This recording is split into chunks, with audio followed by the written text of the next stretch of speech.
Welcome everyone, my name is Brendan Snyder. Thank you for joining me. This is Top 5 Glam Metal Albums of 1988.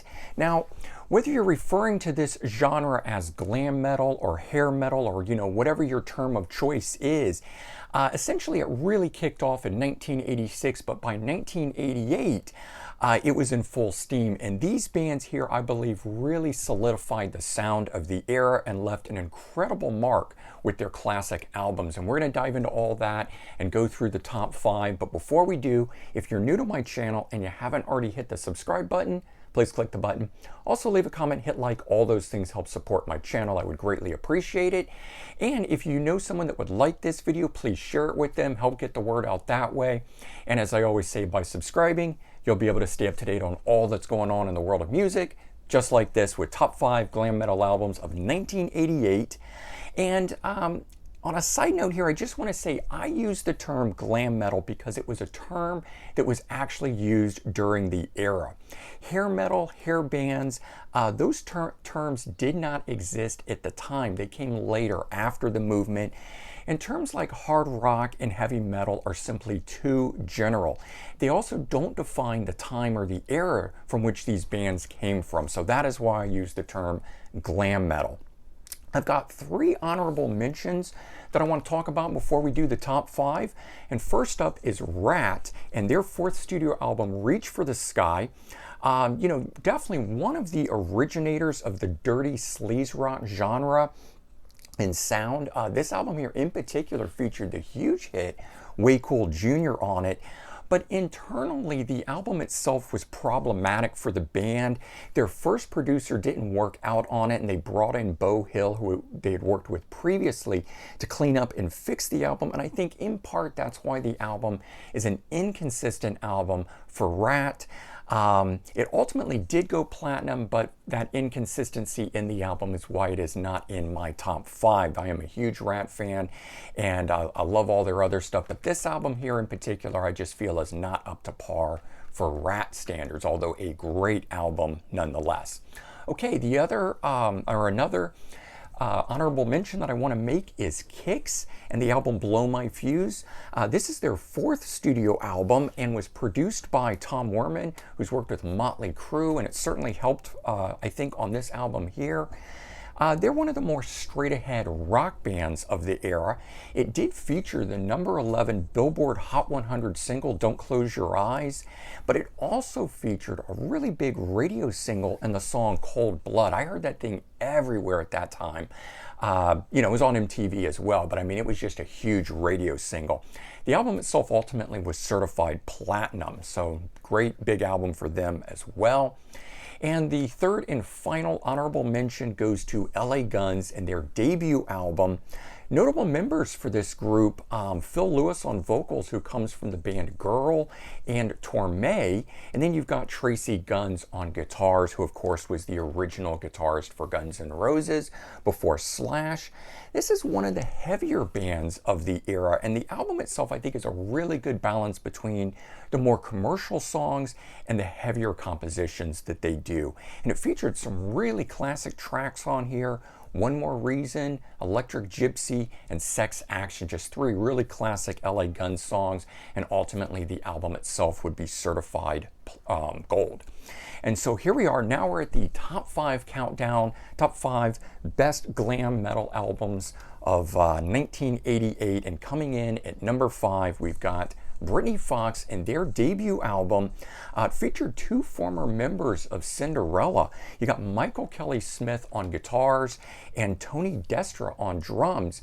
Unfortunately, Polygram, Cinderella's label, asked them to replace these 2 members, and so they were out. But of course, ultimately pairing up here in Brittany Fox. Their sound itself is self-described as trashy Victorian glam, classic case of the term glam being used during the era. And they're best known for their song Girls School, which again was all over radio and MTV. But they had minor hits along with the songs Long Way to Love and Save the Week. Interesting side story on that. As a kid, when I was hearing it, I always thought they were using the word week as in W-E-E-K, like days of the week. Song never made sense to me, as I thought they were saying save the work week, kind of a thing, as opposed to W-E-A-K, like that. So, of course, later learned, better when I listened to all the lyrics and picked up the album myself, but just a little funny side note there. Ultimately, the album was certified gold. All right, coming in at number 4, Bullet Boys in their debut album. In my opinion, one of the greatest debut albums. This thing is top-notch from start to finish. Produced by Ted Templeman, who had worked with Van Halen, and of course Sammy Hagar. Featuring 2 former King Cobra members, Mark Torin on vocals and Mick Suida on guitars, and they were touted as the next Van Halen at the time. Certainly they had that flair, and Mark Torin, the vocalist, had the character like David Lee Roth from Van Halen. Basically a glammier version of Van Halen, with very interesting song structures that I think helped set them apart from other bands of the era at the time, and the album itself would be certified gold. All right, coming in at number 3, we've got Winger in their debut album. A lot of debut albums in 1988 for some of these fantastic, great bands. Another one produced by Beau Hill. He was certainly around all over the place at the time, and essentially the band was a super group.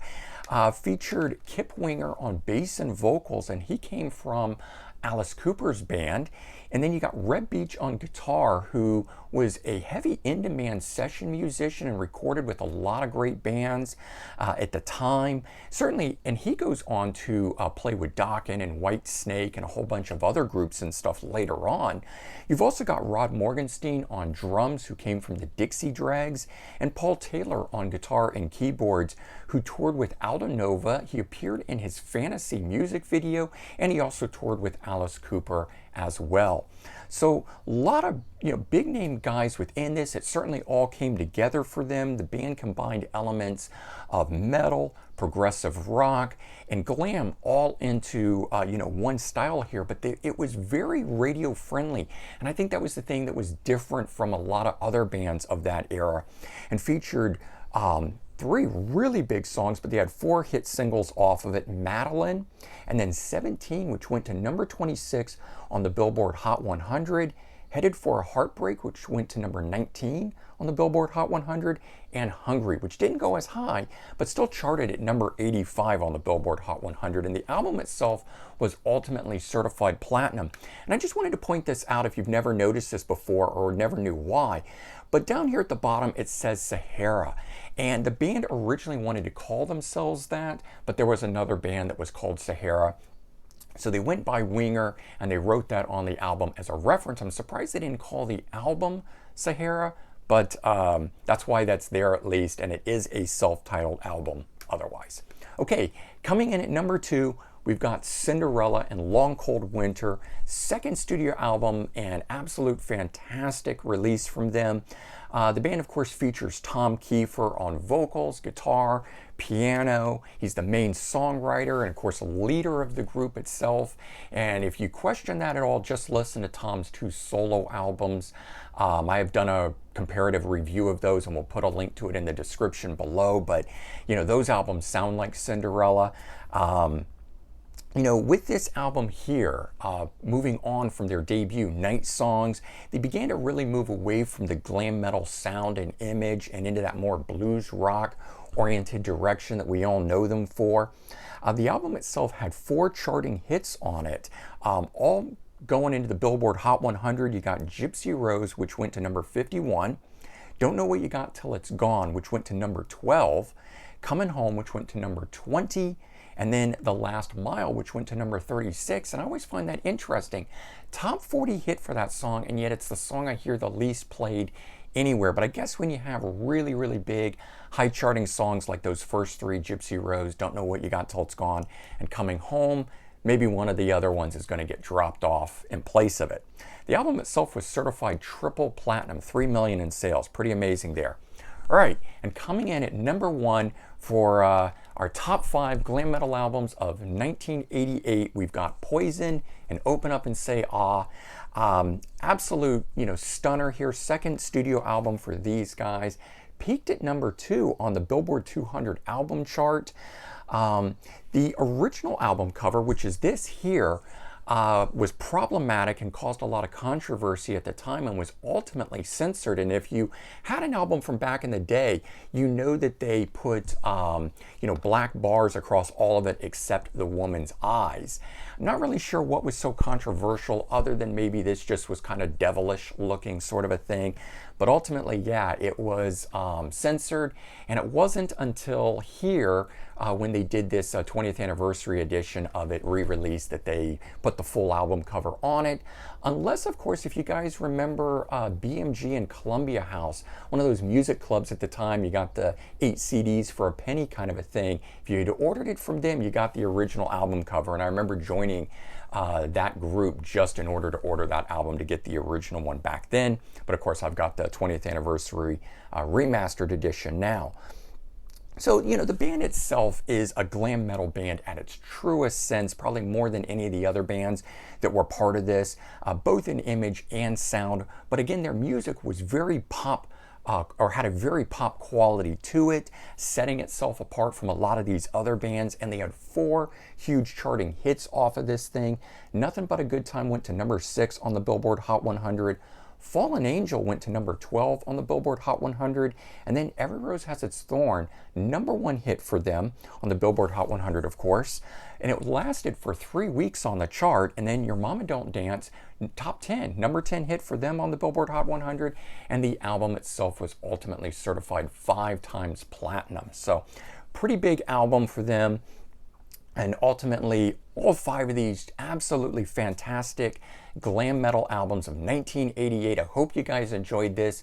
I've done ones for 91 and 92, and I'll put links to those in the description below if you want to check those out as well. And I will be doing reviews for the other years surrounding around all of the glam metal product that came out, going all the way up probably through 95. So keep your eyes out for that.